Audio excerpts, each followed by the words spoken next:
Students, today we are going to study a topic in share capital, that is shares issued for consideration other than cash. A company may issue shares for consideration other than cash, such as when they purchase fixed asset, or they purchase a business, or they take a services. So instead of making payment in cash, they may issue fully paid up shares of the company. This type of issue of shares is called as consideration other than cash because there is no such cash received for issue of shares. These shares can also be issued either at par or at premium.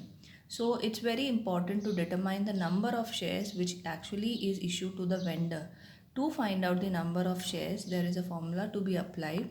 Take the amount payable. This amount payable is nothing but the purchase consideration. Okay, so to calculate the number of shares to be issued, take the purchase consideration. Purchase consideration is the amount which is paid by the purchasing company in consideration for the purchase of asset or the business from other enterprise.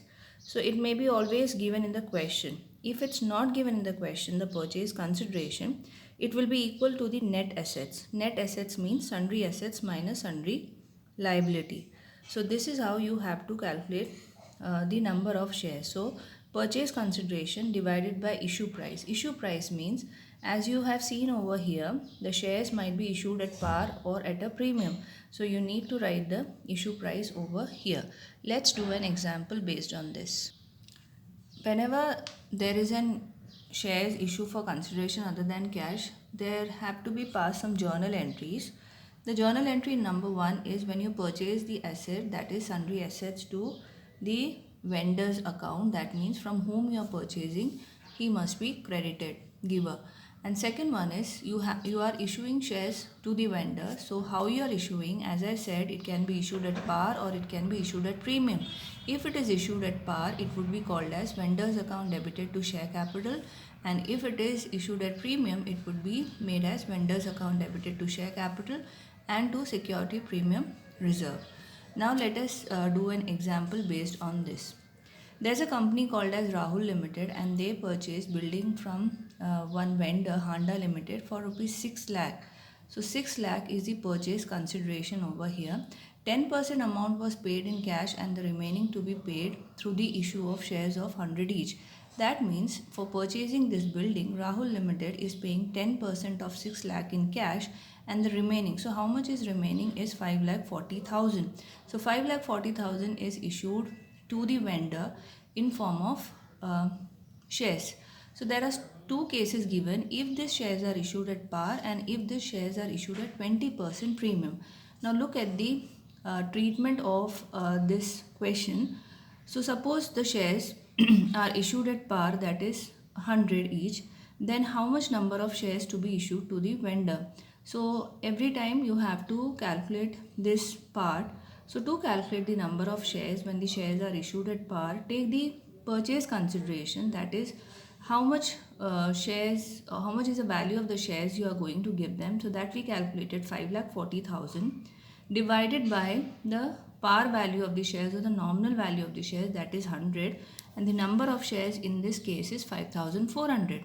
If the same shares or if the same shares were issued at a premium, so how do we calculate?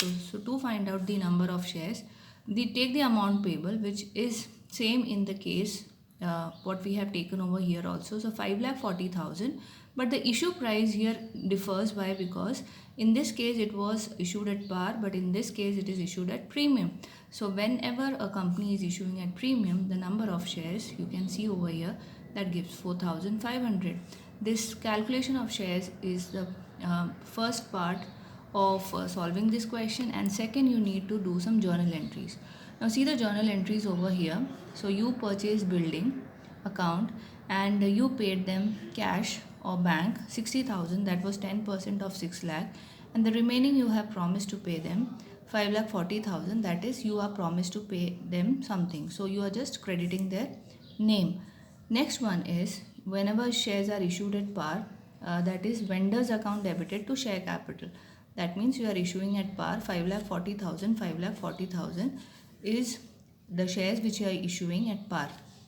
The same shares, if it was issued at premium, then it would be The vendor's account debited to share capital. Now here the value of the share capital is 4,50,000 because the number of shares issued is 4,500. So 4,500 into 100 gives you 4,50,000 and 4,500 into 20 gives you 90,000. So this is how you have to do the questions related to shares issued for consideration other than cash.